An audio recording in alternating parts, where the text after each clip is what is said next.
হিন্দু যদি আসে আমি তার কিছু উপকার করব ইনশাআল্লাহ।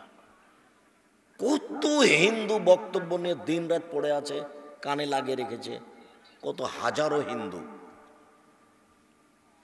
কত হাজারো হিন্দু তার পারিবারিকভাবে এই কথাগুলি কাজে লাগাচ্ছে। এটা হিন্দু যদি মানুষকে দান খেরাত করে তাহলে তার বাড়িতে শান্তি অবতীর্ণ হবে দুনিয়াতে, মারা গেলে শেষ।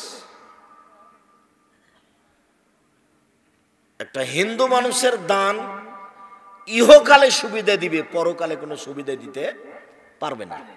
ওটা লা ইলাহা ইল্লাল্লাহ ছাড়া টিকে না।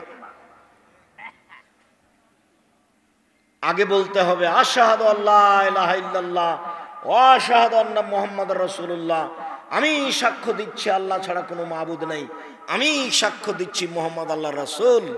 এই কথা বলার পরে যদি 10টা টাকা দেয় তাহলে এটা আবার পরকালে পাওয়া যাবে, তাছাড়া এটা হবে না। ওটা দিয়ে সিরিয়াল।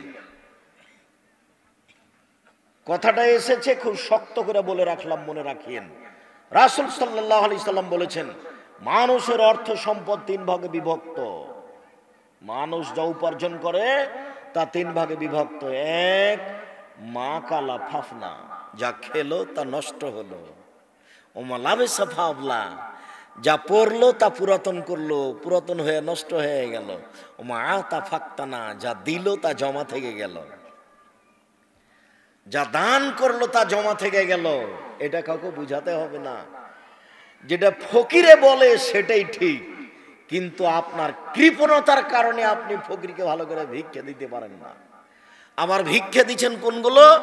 ধানের সময়তে ভালো ধানটা উঠিয়ে রেখেছেন, আর পাতানোকে কি বলো তোমরা? চিটা। চিটা ধান পাতান ধানের সাথে আবার কিছু ভালো ধান মিক্স করে রেখেছ ফকিরকে দেওয়ার জন্য। ফকিরকে ফাঁকি দিয়েছ, কিন্তু আল্লাহকে যে ফাঁকি দেওয়া যায়নি। তোমার বউকে বলে দিও, তোমার মাকে বলে দিও স্বভাব পরিবর্তন করে যেন। এই চালাই কথা কাঁধে করে নিয়ে যাবা। তোমার মা ভালো ধান দিতে বাধ্য, তোমার বাপ ভালো ধান দিতে বাধ্য। তোমার বাপ তোমার 14 গোষ্ঠী ভালো ধান দিবে। ধর্মকে তোমার বাপ তোমার মা ফাইজলামি পেয়েছে, পাগল পেয়েছে। কি মনে করে এটা তো বগুড়া, এটা তো গাইবান্ধা, রংপুর। বনে যদি জমি চাই তাহলে তার একবারে মাথাতে রক্ত উঠে যায়। বনে কেন জমি চাইলো? বেটা বনে জমি তোর চেয়েছে না ওর বাপের চেয়েছে? আমি আব্দুর রাজ্জাক বিন ইউসুফ আমার বাপকে কবর দিয়েছে, জমি ভাগ করেছি। বলে না কেন কোনো মায়ের বেটা আমাকে যে আপনার কি অবস্থা? যদি আমি জমি যাই না, আমার ছোট ভাই জমি চিনে না। আমার ছোট ভাই বরিশাল মডেল কলেজের শিক্ষক, ও জমি চিনে না। আর এটা তো বগুড়া, কষ্ট পাওয়ার কি আছে আপনার? আপনার বাপ মারা গেছে 10 বছর হলো, এখনো আপনার বোন জমি পায়নি। আপনি জমি সকালে নিবেন আর আপনার বোন জমি বিকালে নিবে, এটাই প্রমাণ করেন দেখি। 24 ঘন্টা পার করা যাবে, এটাই প্রমাণ করেন দেখি। দেখি এমন কোন মায়ের বেটা আছে যে মাটির উপরে জীবিকা নির্বাহ করে, প্রমাণ করে দিতে পারে যে ভাই জমি সকালে নিবে আর বোন জমি বিকেলে নিবে। আপনার বোনের ও বাপ একটু কম নাকি? ওর বাপ হওয়াতে কিছু ঘাটতি আছে? তো জমি এত দেরি হচ্ছে কেন? আমি কষ্ট পাওয়ার জন্য কখনো এই কথা বলিনি যুবক। তোমার বাপকে আমি কুকুর শ্রীগালের চেয়ে খারাপ বলতে চাইনি, কিন্তু আল্লাহ বলছেন বুঝেও বুঝে না ওরা অন্তর আছে, বুঝে না। দেখেও দেখে না ওরা চক্ষু আছে, দেখে না। শুনেও শুনে না ওরা কান আছে, শোনে না। উলাইকা কালানাম, তারা পশু প্রাণীর মতো, তারা গরু ছাগলের মতো, তারা কুকুর শ্রীগালের মতো। বালুহাজাল, বরং তার চেয়ে খারাপ। কুকুর শ্রীগালের চেয়ে খারাপ কে? গরু ছাগলের চেয়ে খারাপ কে? বলে যে বাপের জমি জায়গা বাড়ি ঘর আছে, কাজ করতে পারে, তবু যৌতুক নিয়েছে, সেই কুকুর শ্রীগালের চেয়ে খারাপ।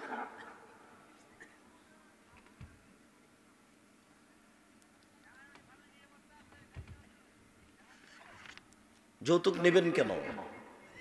ভিক্ষা করা টাকা দিয়ে তো চাউল কিনে ভাত খেয়ে ইবাদত কবুল হবে? যৌতুকের টাকা দিয়ে ভাত খেয়ে চাউল কিনে ভাত খেয়ে ইবাদত কবুল হবে না। মোটা কথা।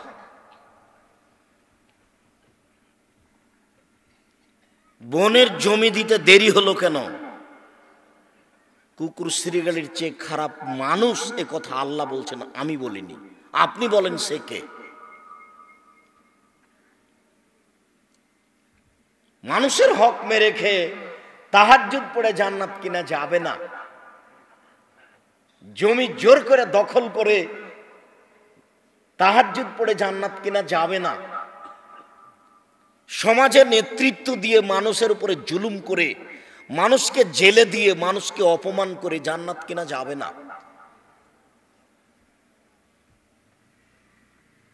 মৌলভী হিসাবে ভাবে জান্নাত কিনা যায় না। বলছিলাম সম্মানিত দিনী ভাই বোন, সবচেয়ে শক্তিশালী পাওয়ারফুল ইবাদত হলো দান। এর পরেও যদি আপনি সালাত আদায় না করেন, নামাজ না পড়েন, তাহলে দানটাকে আল্লাহ কি করবেন? কেটে দিবেন। এবার বলেন তো দেখি, মানুষের জীবনে সবচেয়ে, সালাতের চেয়ে মানুষের জীবনে আর কোনো গুরুত্বপূর্ণ কাজ আছে? তা কোরআন হাদিস দ্বারা প্রমাণ হয় না। কোরআন হাদিস দ্বারা যা প্রমাণ হয় তাতে সবচেয়ে ভিন্ন ধরনের ব্যতিক্রম, অতীব গুরুত্বপূর্ণ জরুরি কাজ হচ্ছে সালাত। কেন? সালাত এমন একটি ইবাদত যার উপরে নির্ভর করে অন্যান্য ইবাদত। সালাত এমন একটি ইবাদত যার উপরে নির্ভর করে অন্যান্য ইবাদত।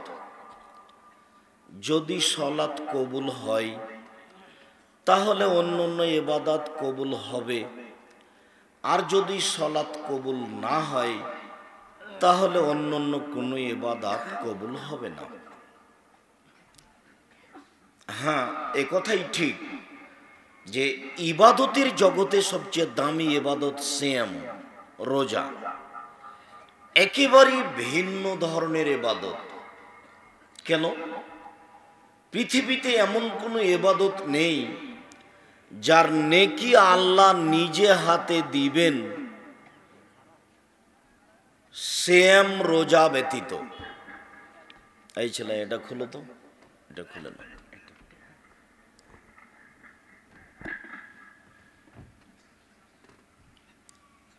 সুবহানাল্লাহ, আলহামদুলিল্লাহ খুব বড় তাসবিহ। সুবহানাল্লাহি ওয়া বিহামদিহি সুবহানাল্লাহিল আযীম নেকির পাল্লাই খুব ভারী। আল্লাহ রাসূল বলছেন, কালিমাতানে, দুইটি শব্দ, খাফিফাতানে আলাল লিসানে, মুখে উচ্চারণে হালকা, সাকিলাতানে ফিল মিজানে, দাড়ি পাল্লায় ভারী, হাবিবাতানে এলার রহমানে, রহমানের নিকটে খুব প্রিয়। এক, সুবহানাল্লাহি ওয়া বিহামদিহি। দুই, সুবহানাল্লাহিল আযীম। দাড়ি পাল্লাই খুব ভারী, আবার আল্লাহর প্রশংসা। এরপরেও সারা দিন সুবহানাল্লাহ বলেন, আল্লাহ এর নেকি নিজে লিখবেন না, ফেরেশতাকে বলবেন তুমি লিখে দাও। কিন্তু আপনি সিয়াম পালন করবেন, ভোর রাত্রে আজানের পূর্বে খেয়েছেন, সন্ধ্যার সময় সূর্য ডুবলে ছেড়ে দিবেন, আর দিনে কিছু করেননি, 5 ওয়াক্ত সালাত আদায় করেছেন, সুবহানাল্লাহ আলহামদুলিল্লাহ কোরআন তেলাওয়াত কিছুই করেননি, কিন্তু তার নেকি আল্লাহ নিজে হাতে দিবেন, কাউকে দিতে দিবেন না। সুবহানাল্লাহ। তাহলে ইবাদতের জগতে ভিন্ন ধরনের ব্যতিক্রম ইবাদত হলো সিয়াম, রোজা। এর পরেও যদি সালাত না থাকে তাহলে সিয়ামের মতো ইবাদতকে আল্লাহ কেটে দিবেন।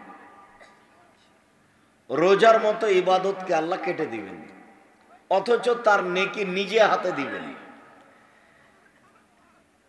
সালাত না থাকার কারণে সিয়াম কাটা গেল।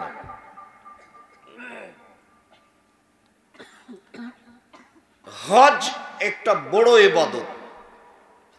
রাসূল সাল্লাল্লাহু আলাইহি ওয়াসাল্লাম বলেন যে মানুষের যদি হজ কবুল হয়ে যায় তাহলে রাজা ইয়ামিন, সে সেই দিনের মতো হয়ে ফিরে আসে যেদিন তার মা তাকে জন্ম দিয়েছে, নিষ্পাপ হয়ে ফিরে আসে, কোনো পাপ থাকে না।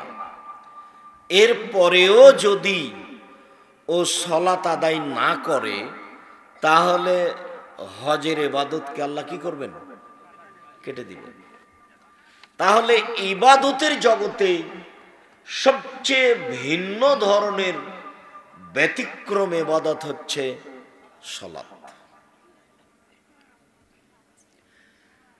রাসূল সাল্লাল্লাহু আলাইহি ওয়াসাল্লাম বলেন, লাইসা শাইউন আকরামু ইনদাল্লাহি মিনাদ দুআয়ে, আল্লাহর নিকটে সবচেয়ে প্রিয় কাজ দোয়া করা, প্রার্থনা করা, কিছু চাওয়া।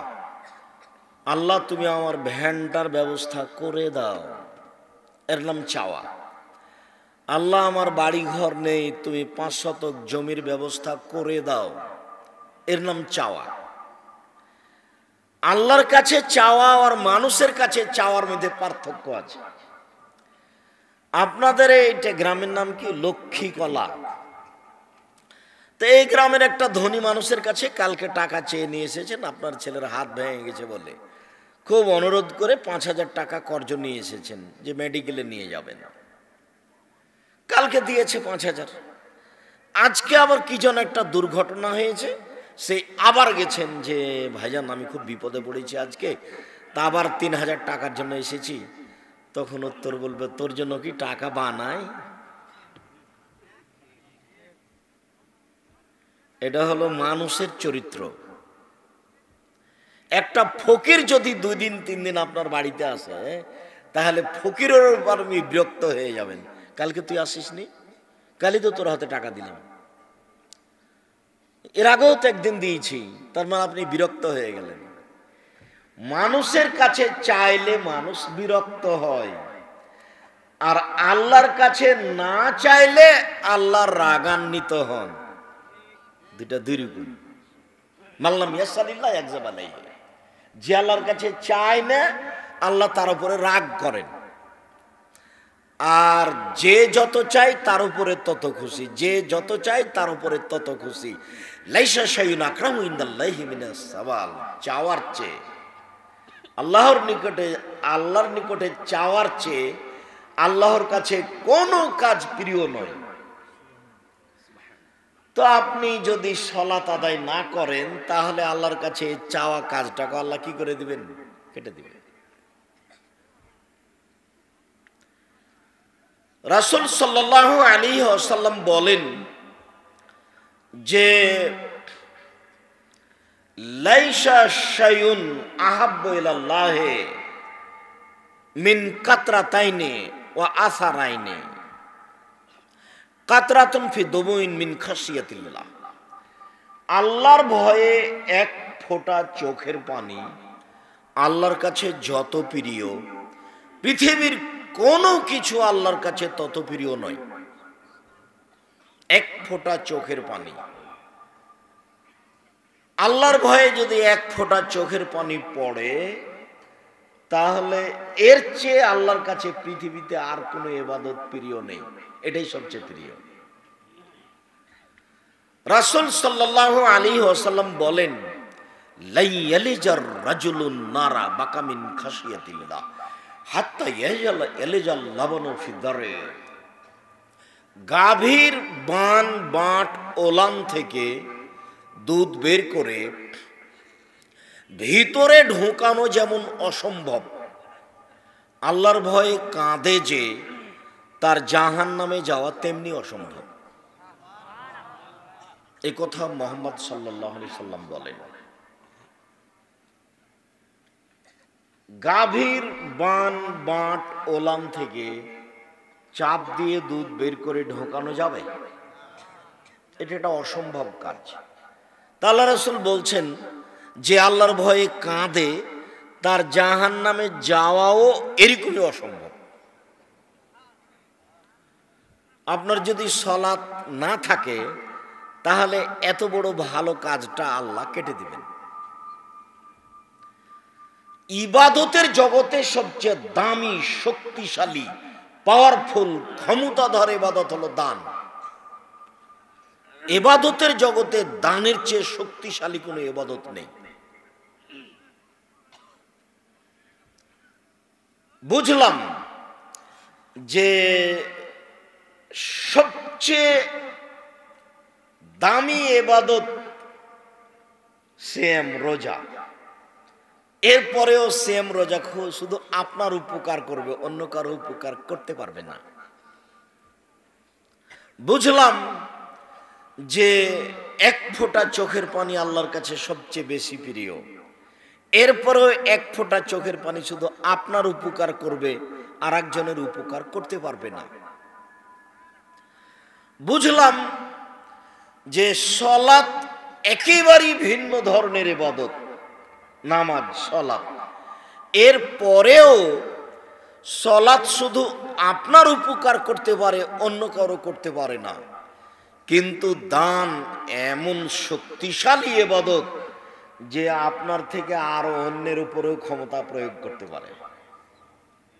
দান করলেন আপনি আপনার বাপের নামে, আপনিও নেকি পেলেন, আপনার বাপের কবরের শাস্তি বন্ধ হয়ে গেল।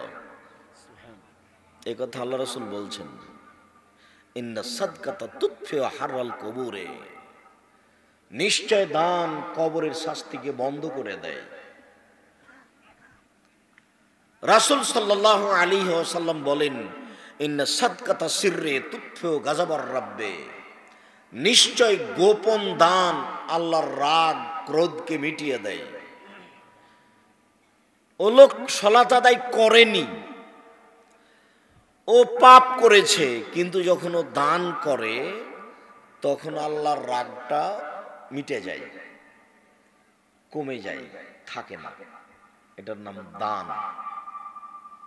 দান খুব শক্তিশালী ইবাদত, যার কারণে কোরআন মাজিদে যেখানে যেখানে আল্লাহ আপনার রুজির কথা বলেছেন, যে শোনো আমি তোমাকে রুজি দিই জমি চাষের মাধ্যমে, আমি তোমাকে রুজি দিই ব্যবসার মাধ্যমে, আমি তোমাকে রুজি দিই চাকরি মাস্টারির মাধ্যমে, আমি তোমাকে রুজি দিই গরু ছাগল মুরগি লালন পালনের মাধ্যমে। যত মাধ্যমে তুমি রুজি উপার্জন করো সবই আমি দিয়েছি। অতএব তুমি যে রুজি উপার্জন করো সেখান থেকে কিছু আল্লাহর রাস্তায় দান করে দাও, ফকির মিসকিনকে দাও। এটা জাকাত নয়, এটা জাকাত তো ভিন্ন। জাকাত তো আপনাকে পিটিয়ে আদায় করে নেবে না পারলে, না দিলে। ওটা যদি ইসলামের ক্ষমতা থাকে তাহলে আপনার বাড়ি আসবে, আপনার হাতে রশি দিয়ে খুঁটির সাথে বেঁধে পিটাবে আর বলবে যে জাকাত দে। দেরি করছিস কেন? ওটার ক্ষমতা নাই, সেই জন্য আপনাকে কিছু বলে না।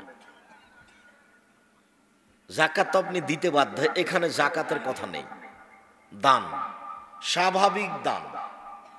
ফকির মিসকিনকে ওভাবে মাফ করো এ কথা বলেন কেন?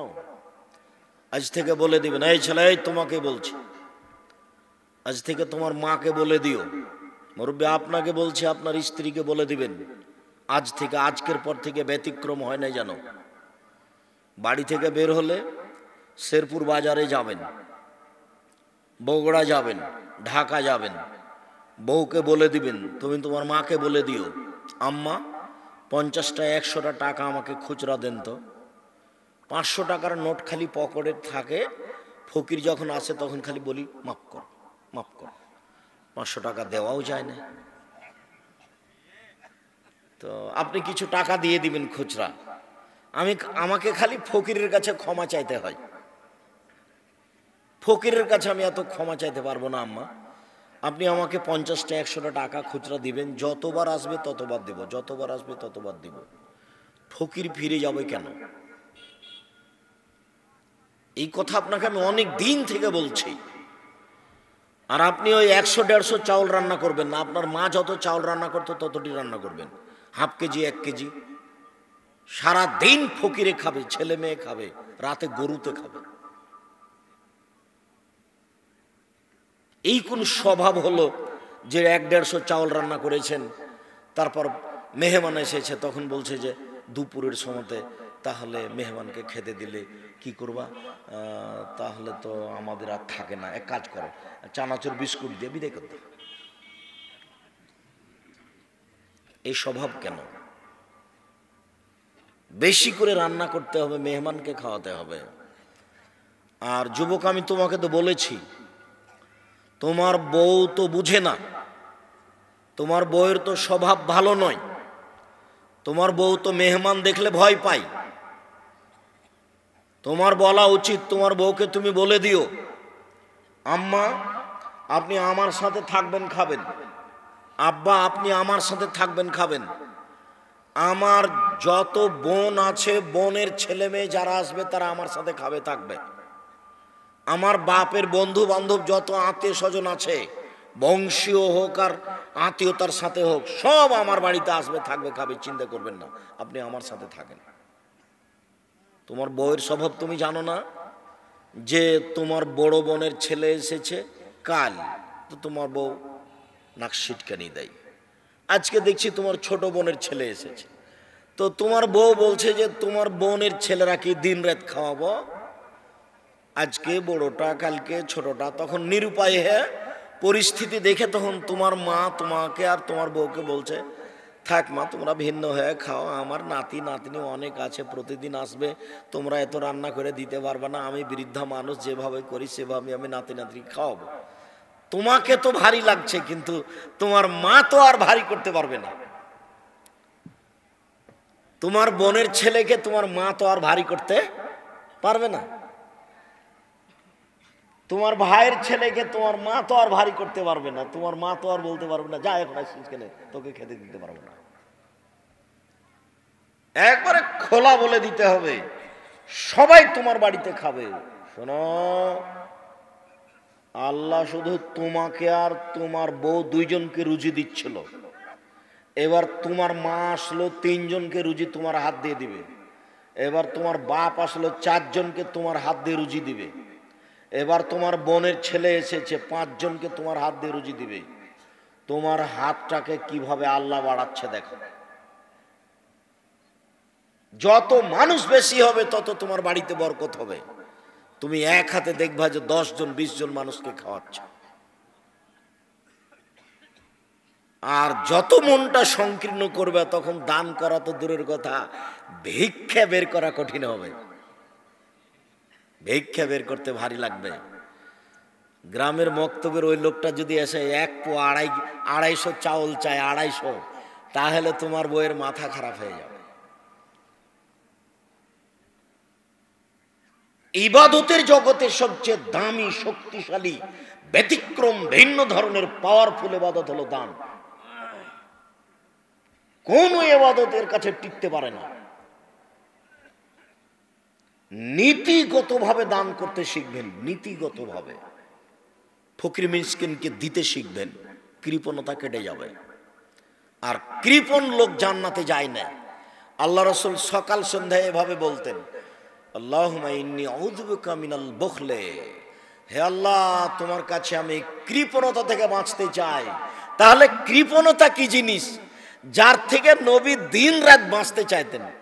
আল্লাহ তুমি আমাকে কৃপণতা থেকে বাঁচাও, আল্লাহ তুমি আমাকে কৃপণতা থেকে বাঁচাও। আবার রাসূল সাল্লাল্লাহু আলাইহি সাল্লাম বলছেন, সালাসাতুন মুহলিকাতুন সালাসাতুন মুনজিয়াতুন, 3 ধরনের কর্মে মানুষ ধ্বংস হবেই।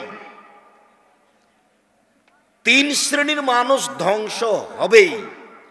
তার 1 শ্রেণীর মানুষ হচ্ছে সহুন মোতা, কৃপণতাকে মেনে নেয়, যে 10 টাকা দান করতে চেয়েছিল তারপরে কোন এই বাচ্চা, ছেলেটা আপনার সামনে দিয়ে হাঁটছে কি করে, ও তো কথা বুঝে না, কিন্তু আর একজনের তো ক্ষতি করছে। খুব সাবধান। কোনো বাচ্চা উঠতে চাইলে কিছু সময়ের জন্য তাকে আটকিয়ে রাখবেন। আর দয়া করে আপনি এখন কোনো পেশাব পায়খানার আমাকে প্রয়োজন দেখাবেন না, অল্প সময় পরেই যাবেন। আপনি মনে করবেন না যে আব্দুর রাজাক সাহেব এসেছেন তাতে কি হলো, বাদাম খাবার বসে থাকবো। এই নোংরা আচরণ আমাকে দেখাবেন না, আপনাকে আমি অনেক ভালোবাসি, আর বগুড়ার লোক হিসেবে আরো ভালোবাসি।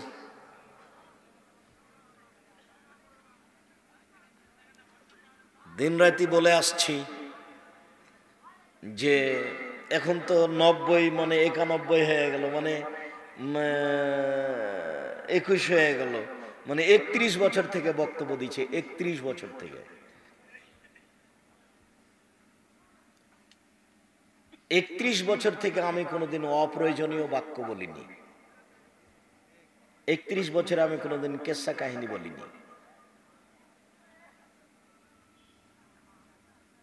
31 বছরে আমি কোনোদিন কাউকে নিন্দা করে কথা বলিনি। 31 বছর আমি জনগণকে হাসিয়ে কথা বলতে হবে এরকম কোনো পরিবেশ আমার কাছে আসেনি। 31 বছরে আমি কোনোদিন মানুষের কাছে পথ খরচ পাথেও চাইনি। কেউ প্রমাণ করে দিতে পারলে সেদিন থেকে আর বক্তব্য দেব না।